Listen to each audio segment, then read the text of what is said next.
Hello, my people, my friends, muryango mugari wa Speak the Truth podcast. Nishimiye cyane kongera kuza imbere yanyu kuri kamera. Kubw'intambwe turimo kugenda duterera hamwe, kubw'urugendo turimo kujyana, rwose Imana ibahereza umugisha kandi ikomeze kuduhereza imbaraga zo kugira ngo moving forward. So, ndimo kwishimira cyane ibiganiro tumaze iminsi dukora, ngarutse cyane muri ya Speak the Truth, ariko kuri ya parte ya my testimony. Njya kwakira umuvandimwe aratwibwira, ubu noneho turimo gukorana na bashiki bacu. Reka mwakire aratwibwira, avuga amazina ye, hanyuma namara kutwibwira turakomeza. Ni karibu. Yego. Murakoze cyane kunyakira muri iki kiganiro.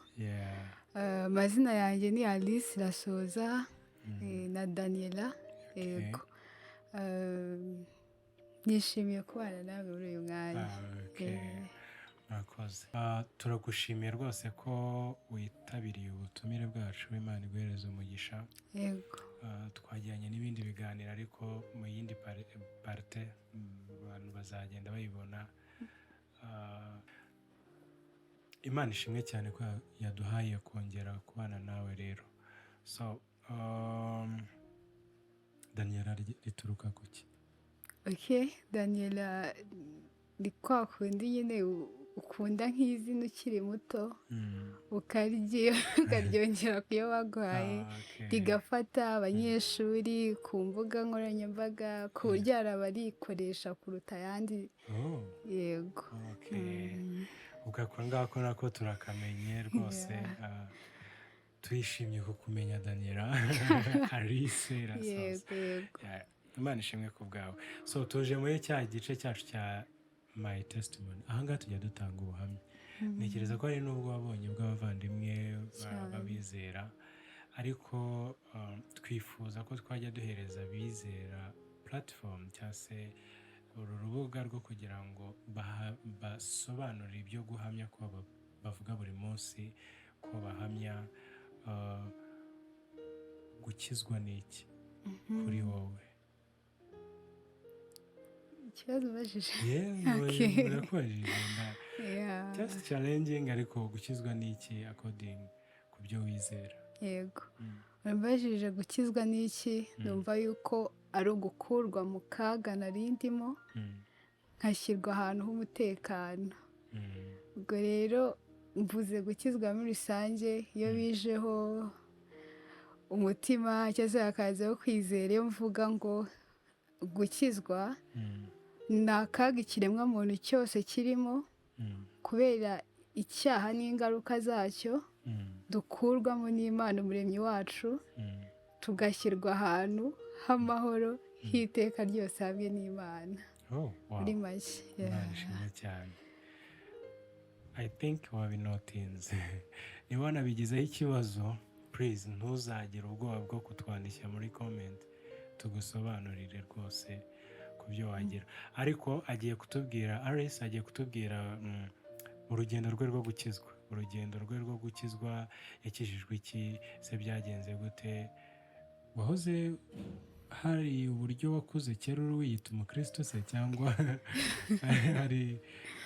hari ubundi buryo, hari ubundi buzima wari ubayemo mu by'ukuri unakijijwe ukizwa by'ukuri koko? Yego, uko biri kose hari akaga nahozemo, nakuwemo ngahinduka ukijijwe. Noneho Imana ishimwe rwose. Noneho ugiye kutubwira ubuhamya bwawe. Ugiye kutubwira ubuhamya bwawe mu gihe uri bukoreshe, utangira igihe utarakizwa cyangwa se utarizera, umaze kwizera, igihe wizereye, uko mbese iyo journey bagerageza kuyivuga noneho mu buryo buvunaguye, ariko nanone bufitemo na detaye mu kuntu ubwo uraza gukoresha that time. Then ibindi nyuma yo kuduhereza ubuhamya ndaza kukubaza n'ibindi. Murakoze cyane. Yego. ni ukuvuga ngo nisanze nyine nagize ubwenge ntiwamugana vukira mu muryango w'abantu bemera Imana, kumwe babajyana no gusenga muri ubwo buzima. Rero nakuze navuga ngo ubwana bwanjye burangwa n'ibintu nka bine gutyo: kwiga, gukina, kwibwira ko nkunda Imana, no gukunda kumva radiyo cyane. Rero ibyo nibyo nibuka biranga ubwana bwanjye. Ngeze nko mu wa gatatu segonderi natangiye kwibaza, nkajya mvuga ati ariko ubundi niba Imana ari imwe, kubera iki hariho amadini menshi cyane? nkavuga bihura urumva nakuze nibwira ko nkunda Imana, urumva nakurikiranaga ibyo bintu biri muri uwo murongo. Rero ngeze mu wa gatatu segonderi nibwo natangiye kwibaza, ubundi kubera iki turi kubona amadini atandukanye kandi Imana ari imwe? Rero ndibwira ati abari batwiganaga banyegereye, buri wese nzajya ngenda amenya ibyo yizera. Numvaga wagira ngo nzakuramo nk'ikintu kimwe mvuga ati ubundi iri niryo ryakabaye ari idini abantu bose bahuriramo. Icyo kintu gutyo nyine nkajya nshaka kubimenya, nkasoma n'ibitabo byari biri nabonaga hafi yanjye bifite ahantu bihuriye n'Imana, bikomeza gutyo. Ngeze nko mu wa gatandatu segonderi, ubwo hari 2018, nibwo urumva uko kuntu ari imeze, ntago numvaga ko ndi umunyabyaha, siniyizi ntekereza ko ndi umunyabyaha cyangwa se ndi mubi imbere y'Imana. Ubwo nashingiraga ku bintu nkora. Hari n'ukuntu tuvuge iyo ubona utsinda mu ishuri n'urugero, wibwira ngo imbere y'Imana kabisa uri imbere cyane. Yego, nta kibazo ufitanye n'Imana, ko akenshi tuba dutekereza ko ubuzima bwiza cyangwa butari kugaragaramo ingorane n'ibibazo biba byerekana ko ari wowe wegereye Imana cyane, cyangwa Imana igukunze kuruta umuntu udafite ibibazo. Rero nanjye siniyizi ubwo bwana no gukura numva ko hari ikibazo nabafitanye n'Imana. Niyo watekereza ngo wabeshye, ntago wumva ari ibintu bigucirisha, tutinze wumva ko biteye ikibazo. Ngeze mu wa gatandatu segonderi, bitewe n'ibintu nakoraga, habaho nateraniraga, habe ku ishuri, habe iki, byose bifite ahantu bihuriye no kumva ko ndi gukorera Imana, natangiye kujya nibaza nkavuga se nk'ubu ngubu ndamutse ndimbutse n'ibintu byose ndi gukora byagenda biti? Naba nararuhiye iki? Mara igihe najya kuryama nkumva uwo mubabaro uje mu mutima. Ngeraho ndavuga ati Imana wazohereje nk'ijwi, nkumva mu ijuru riravuze ngo Alice ngo uzajya mu ijuru. Iryo jwi rero ndarishaka, ndaribura. Icyo gihe sinaribonye. Ngomeza gutyo. Noneho igihe kimwe hari umwana twakuranye waje kwitaba Imana, turi kumusezera.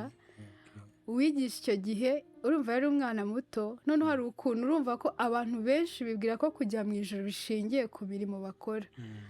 Rero mu guhumuriza abantu, kuko umwana apfuye ari muto akenshi aba ataragaragara mu mirimo igiye itandukanye. Rero bagira ati nubwo uyu mwana nta mirimo muzi yakoraga, ahita asoma icyanditswe kiri muri Yohana 6:29 avuga ngo umurimo w'Imana n'uyu ni uko mwizera uwo yatumye. Mpita nibaza ndavuga se niba umurimo w'Imana ari ukwizera uw'Imana yatumye, ibi bindi babyita iki? Ako kabazo kazamo ndakabika. Ikindi gihe ubwo ndi muri Shyashya, urumva hari guhuza, urumva ni nka kwa kundi ukura wagira ngo urimo urashaka kumenya ukuri, urashaka kubaturwa, ariko wenda ukaba uri mu nzira utaragera ahantu h'ukuri. Ubwo ndacyari mu kwibaza bya bibazo, ntabwo ndagera ku mutima wanjye cyangwa ngo nitekerezeho.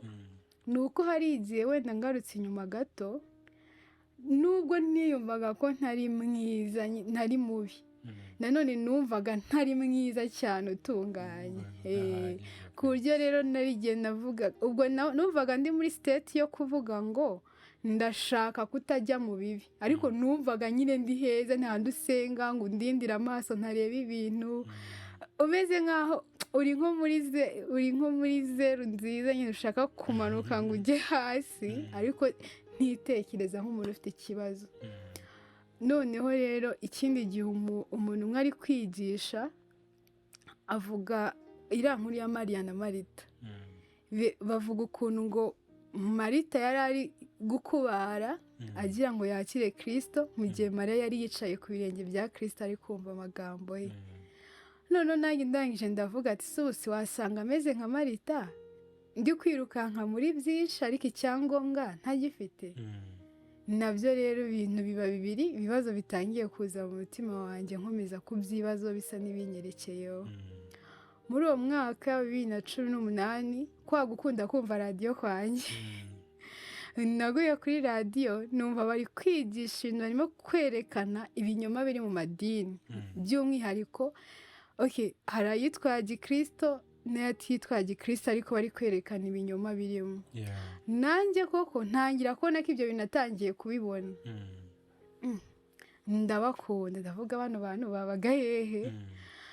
Rero ubwo bari kwerekana ibyo binyoma biri mu madini, banerekana uburyo Imana ya Bibiliya atariyo Allah wa Korani, Isa wa Korani atariyo Imana ya Bibiliya. Abantu bazi icyo kiganiro bashobora guhita babyumva, nyine numva ndabikunze kujya mbumva. Rero muri uko kumva hari none batangira no kwigisha ku bintu bigendanye n'ubuntu n'amategeko. Basobanura uburyo twese tuvuga turi abanyabyaha ku bwa kamere. Kuri radiyo gutya. Noneho berekana uburyo dufite iyo kamere y'icyaha. Niyo mpamvu dukora icyaha ni imbuto za kamere yacu. Ibyo bintu nkumva ni ubwa mbere mbyumvise, ariko nkumva biratangaje kubyumva. Bakavuga uburyo amategeko ari umushorera wo kutugeza kuri Kristo, kuko Kristo udukiza tugahinduka abana b'Imana, tukababarirwa, tugahabwa ubugingo buhoraho. Bagasobanura uburyo agakiza kadatakara, bagasobanura nyine uburyo agakiza ari ubuntu. Iyo wumvise nyine n'ubundi uko kuri, agakiza byange bikunde gahinduka ubuntu, nyine n'ubuntu. Rero ikintu cyantangaje muri byo, naravuze se ibi bintu baravugaga bagasoma n'imirongo yo muri Bibiliya, bakavuga bagasoma imirongo yo muri Bibiliya. Ndangije ndibaza se ibi bintu byabaga muri Bibiliya nasomaga, kwa kundi waranasomye n'imirongo myinshi n'ibitabo byo muri Bibiliya ubifiteho amakuru, ariko nkibaza bino bintu byabaga muri Bibiliya nsoma. Rero ndabikunda cyane, ntangira kujya mbisangiza ibyo namenyaga, nkabisangiza abandi. Rero ubwo ngubwo ni uko nguko nyine natangiye kugenda, noneho nkanaganiriza abantu bamwe na bamwe, nkagira ati ariko amadini aratubeshya, n'urugero imirimo izatujyana mu ijuru, niyo mubona bishoboka? Ati ntabwo bishoboka. Ese uburyo bigisha icya cumi mubona bihura n'uko Bibiliya bivuga? Ati hoya. Ese ibya karande mubona ariko, ese umwuka wera uko bamuvuga ibi byo kuzura umwuka n'iki mubona ariko kuri kwa Bibiliya? Ese ibintu by'abahanuzi b'iki gihugu harimo abahanuzi b'ibinyoma benshi. Rero nibyo niba bisobanura ko koko wahuze n'ibyanditswe ukabona niko kuri. Rero nabaza abantu bakambwira ati natwe ibyo turabibona, wese ko mutabivamo, ngo wabivamo ukajya hehe? Rero ngiye sinabyumvaga. Ni gute ikintu uri kubona ni ikinyoma, nawe urabibona ngo ariko ngo ntaho. Navuga ati ko biri kose ntabwo mu mutima w'uwo muntu yumva uburemere bw'uko ikintu ari ikinyoma. Rero ibyo bintu ndabyemera, mbimenya nk'amakuru, ari mpamvu nshimangira ku kumenya byari bitaragirana none aho bihuriye n'umutima wanjye. Noneho rero ubwo ndangije ndabimenya, menya ko ijuru ridakorerwa, gakiza ari ubuntu kadatakara, twese tuvuga turi abanyabyaha ku bwa kamere, n'ibyo dukora ari imbuto z'iyo kamere yacu. Kandi koko ukabyumva nibyo.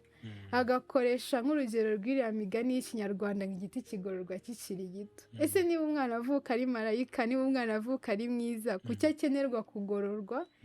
Kuki akenerwa, kuki nyine habaho kurera? Ngo uburere buruta ubuvuke, n'umunyarwanda wabivuze. Nyine imivukire yifite ikibazo, ariko byibura uko ari burerwe. Niyo mpamvu akenshi ntibagaya ngo se umwana niyo ari mu ngeso mbere, bose uriya mwana yarerewe, ntibavuga ngo yavutse ati. Rero akenshi nyine nko kwerekana ko byibura ubwo burere abana kurerwa n'ababyeyi hari ukugenda bagerageza kugabanya, nyine gukumira, mu gifaransa babyita garde-fou, kuri bwa bubi. Rero nyine ubwo urumva ibyo byatumaga numva nyine koko nyirizina turi babi muri kamere, natangiye kubyumva.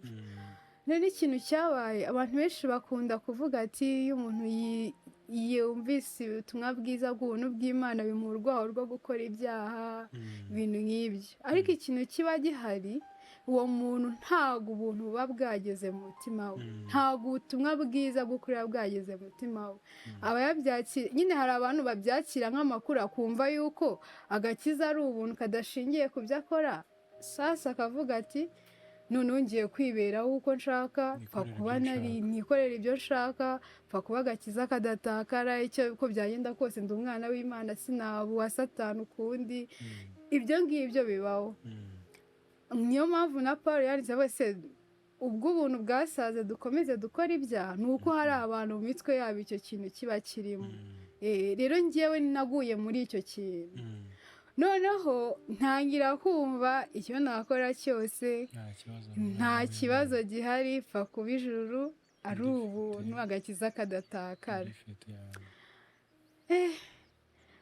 Urumva n'ubundi n'ubundi ikintu namenye nari isanzwe bya bintu mbikunze mu mutima, hari ukuntu warabipfukiranye kwa kwiyiringira kuba kwiza, ukibuza ikintu ariko ugikunze.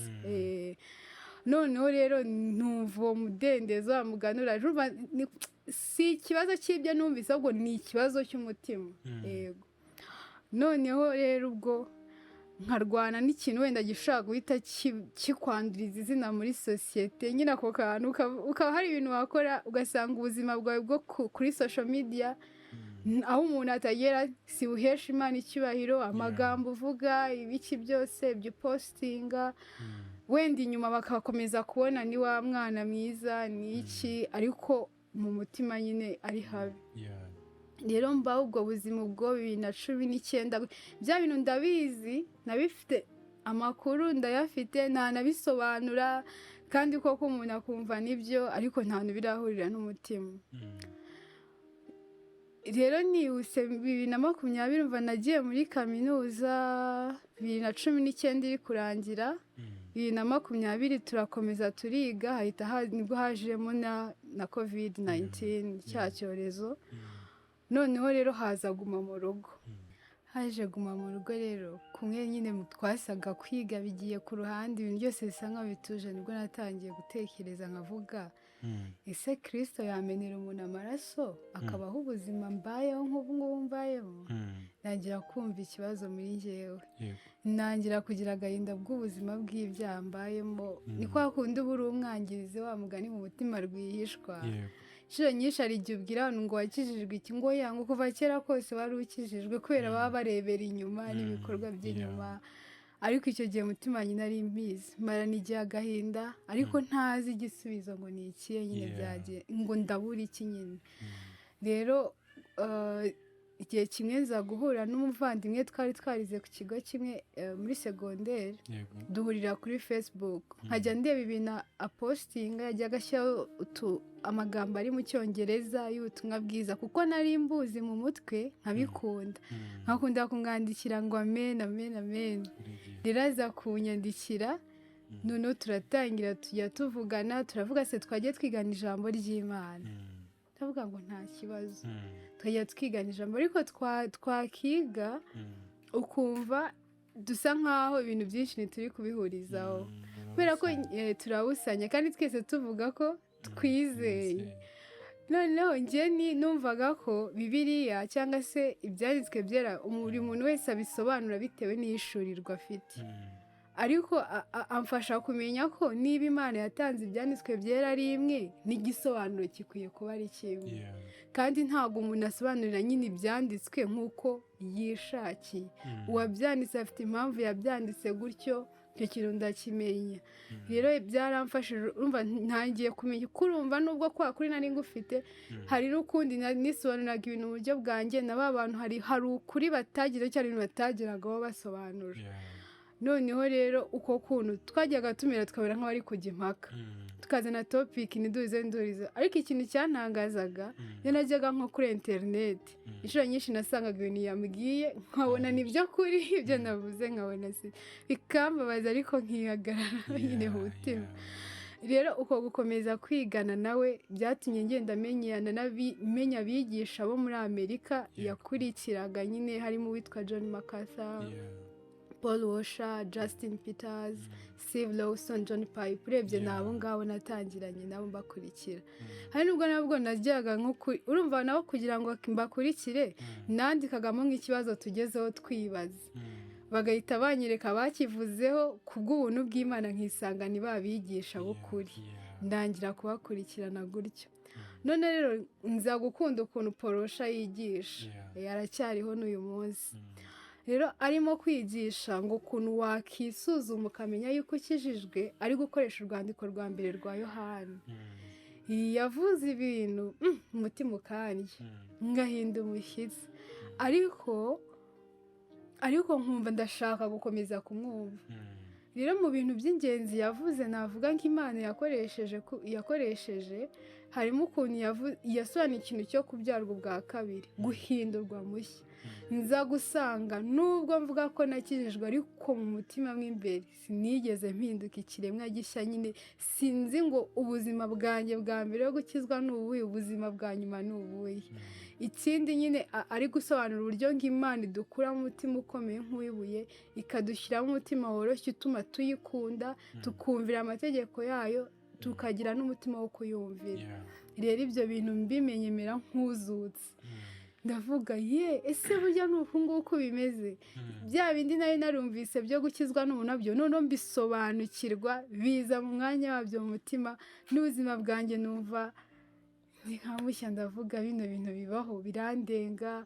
None ikindi kintu cyamfashije ni uburyo yasobanuye ko iyo tumaze kwizera ntago wizera gusa kugira ngo utazarimbuka, nubwo mu kwizera no mu gukizwa nyine ukizwa kurimbuka kw'iteka ryose, ariko tuba tubayeho kugira ngo dushushanywe n'ishusho y'umwana w'Imana. Ndavuga ese burya ntago nkijijwe kugira ngo nibereho cyangwa ngo ntoroke umuriro gusa, ahubwo ni ukubaho kugira ngo ushushanywe n'umwana w'Imana, noneho ngo n'ubwiza bwe niwishurwa, noneho ngo tuzasa nawe byuzuye ko tuzamureba ukuri. Umutima wanjye uranezerwa. Wa mugani w'umuririmbyi ngo kuva ubwo nyine ngo ubwo yanyinjiye mu buzima bwanjye bwarahindutse mpinduka ukundi. Rero navuga ngo icyo gihe ni muri icyo gihe 2020 sinjya nibuka neza ngo amezi ngo nayahe cyangwa umunsi, ariko icyo nibuka cyo nuko igihe cyageze nkumva Alice wa kera siwe Alice nyine ubu urukundo rwa Kristo numva runjemo, nkunze ibyanditswe. Ndabyuka ko hari igihe najyaga ndara ndi kumva abo bigishwa kumwe wicura nyine nkabumva kugeza mu gitondo. Uwo tuvuganye nkumva nta kindi, status zanjye nkumva nta kindi kintu abandi bamenye uretse nyine uku kuri k'ubutumwa bwiza. Navuga ngo ni uko nguko nagira uwo nizera. Imana ishimwe cyane, Imana ishimwe cyane. Ese byakurehereje kugira gukora imirimo myiza? Yego. Ikintu cya kera wabagamo kijyanye n'imirimo, ukuntu wajyaga witwararika n'ibiki, ubitandukanyiriza he ari iki gihe uvuga ko wizeye ubuzima bwawe n'imibereho n'iyo mirimo, ndetse na kera niyihe diferanse irimo mbese muri make? Ni ukuvuga ngo ikintu nasobanukiwe ko ikibazo atari imirimo ubwacyo nk'imirimo, kimwe n'uko n'amategeko y'Imana atari afite ikibazo, ahubwo kamere yacu ari ifite ikibazo. Rero maze kwizera nkavuka ubwa kabiri, kuvuka ubwa kabiri atari bimwe ngo byo kujya mu mazi menshi, ahubwo ni ubuzima bw'Imana buza bukaba muri wowe, ari igikorwa Imana ikoze. Rero icyo gihe n'ubundi rya shyaka riraza, utangira no gukunda ya mirimo, kuko uyikora nk'umwana mu rugo, kuko uyikora kuko aribwo bushake bwa so mu ijuru, ko ari iby'Imana yishimira. Ukaba uzi ko nanone ntabwo uri bubikore ku kigero n'ubundi gikwiriye kuko tukiri mu mubiri, ariko ukaba uzi ko imbabazi za data n'ubundi zigutwikira. Rero unavuga ngo ibintu byose bijya mu murongo.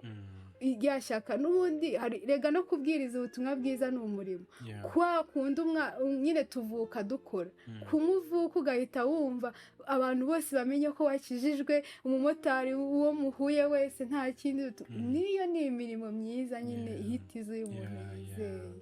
No gusenga ngirirwa ubuntu abandi twari twariganye kuri LDK nyine bizeye bamfasha kumenya abandi bateranaga, nabyo ndabikunda ndanezerwa. Navuga ngo nyine ibintu bijya mu mwanya wabyo, n'amategeko y'Imana usigara uyishimira nk'uko Dawidi yabivuze. Imana ishimwe. Ubu ngubu uteranira he? Ubu ngubu ndi umunyamuryango w'itorero Covenant Reformed Baptist Church Kigali. Imana ishimwe. Hari bene data bo kwizerwa rwose ntazi benshi. Imana ishimwe ku bwawe, Imana ishimwe ko yakuzuye, Imana ishimwe ko ukuri ni umurimo wayo, ni umurimo wayo iyo yonyine ko kwizera ni igutanga. Imana ishimwe ko yakoze umurimo. Nishimye rikomeye cyane. Hari igihe nabayeho numva radiyo nkajya numva ibyo bintu by'ubuntu butangaje, sometimes bimwe biba birimo n'ibinyoma byinshi, ugasanga hari igihe twabigendeyemo, ariko Imana nyine kuko yatangije umurimo wayo nyine izanawusohoza yatuzanye mu rugo. Imana ishimwe cyane rwose. Shimye Imana ku bwawe, shimye Imana ku bw'ubuhamya bwawe. Niki ngira ngo nicyo kintu twasorezaho, niki wabwira abakurikiye Speak the Truth, mbese gisoza cyangwa urabahamagarira iki kugira ngo ubu buntu twagiriwe twese, ahari umwami nabishima nyine nabo akoreshe iki gihe turimo aka kanya, agakoresha kuba yagira uwahindura. Kuvuga nk'ikintu cya mbere mba numva abantu bakizera ubuhamya umuntu aba yitangiye, kuko hari igihe ubwira umuntu ngo nakijijwe 2020 akuzi mu mirimo y'idini kera, akumva ngo oya ngo wahuze ukijijwe. Ariko ikintu cya mbere ni uko umuntu ashobora kuba ari umunyedini ariko adakijijwe. Ni nako kuri nyine guhari ku bantu benshi, ariko nyine hari igihe kigera ku bw'ubuntu bw'Imana ikamuzura. Icyo nabwira abantu badukurikiye ni uko ibintu byose byo mu isi, njye ntangarira ko hariho urupfu, kandi Bibiliya iratubwira ngo nyuma y'urupfu hariho urubanza. Umunyabwenge akwiye kuba atekereza icyo kintu. Rero mu Baheburayo igice cya 2 harimo umurongo uvuga ngo Kristo yabatuye abahoze mu bubata bwo gutinya urupfu mu kubaho kwabo kose. Rero nyine nahamagarira abantu kugira ngo baze bizere Kristo, kubera yuko yanesheje urupfu, kandi muri we nyine ni ukuvuga ngo urupfu rwari rudukwiriye rwo kurimbuka, Kristo yarwishyizeho. Arangije apfa mu cyimbo cyacu kugira ngo twe nitumwizera tutazapfa ukundi. Urwo rupfu rw'iteka iyo arukuyeho, rwa rundi rw'umubiri ruhinduka irembo nk'uko umuririmbyi ajya abivuga, ngo runahinduka inyungu. Umuntu utarakizwa abatinya urupfu, baravuga urupfu agatokesha. Nubwo tuzi ko urupfu rubabaza, ariko kuwizera bari irembo. Rero ikintu nababwira umuntu ashobora kukubwira ibintu byinshi kukugira iki, ariko nyine ndaguhamagarira kugira ngo wihitiremo gupfa neza, wihitiremo kwizera Kristo nk'umukiza. Imana ishimwe cyane. Turabahamagarira kuza kahitamo Kristo nk'umukiza, niryo jambo ashorejeho. Imana iguhereza umugisha. Shimye Imana ku bw'uyu munsi yaduhaye kugirana ibiganiro nawe. Rwose Imana ishimwe cyane, ndayishimiye. Ndahamagarira abandi bizera, ufite ubuhamya, bizera ijambo ry'ukuri, ko waza ugasharinga, waza ukabwira abantu, ugahamya uko kwizera kwawe. Unahamagarira abandi kugusanga mu muryango urimo nawe. Imana ishimwe ko uri mushiki wanjye muri Kristo Yesu, kandi ko tuzabana iteka. Amen. Kandi twiringiye ko umukiza wacu yaza none, yaza ryari, igihe cyose yazira, tuzajyana nawe, yaducisha mu buryo bwihuse bw'urupfu, nabyo ntabwo ari ikintu tugitinya, ahubwo twishimira ko tuzamusanga kandi imibiri yacu izasa nawe, uko azasa niko tuzasa. Twiringiye ko isezerano ry'Imana ritajya rihera. Mu gitabo mu Gakiza, igitabo cy'indirimbo mu Gakiza, harimo indirimbo ivuga ngo amasezerano yose nguko Imana yatanga yakomejwe n'amaraso. Rero iri sezerano Imana yaduhaye muri Kristo Yesu ryakomejwe n'amaraso ya Kristo. So ntabwo batugifite, si byari imbaraga zacu cyangwa n'ubushake cyangwa n'indi mpamvu yindi ariyo yose itandukanye na Kristo cyangwa no gushaka kw'Imana, usibye Imana imwe yonyine yatwikirije. Imana ishimwe rero ko yagukirije. Ni ukuri himbazwe. Reka dusoreze ahangaha, ni karibu kane nakagaruka. Shalom shalom.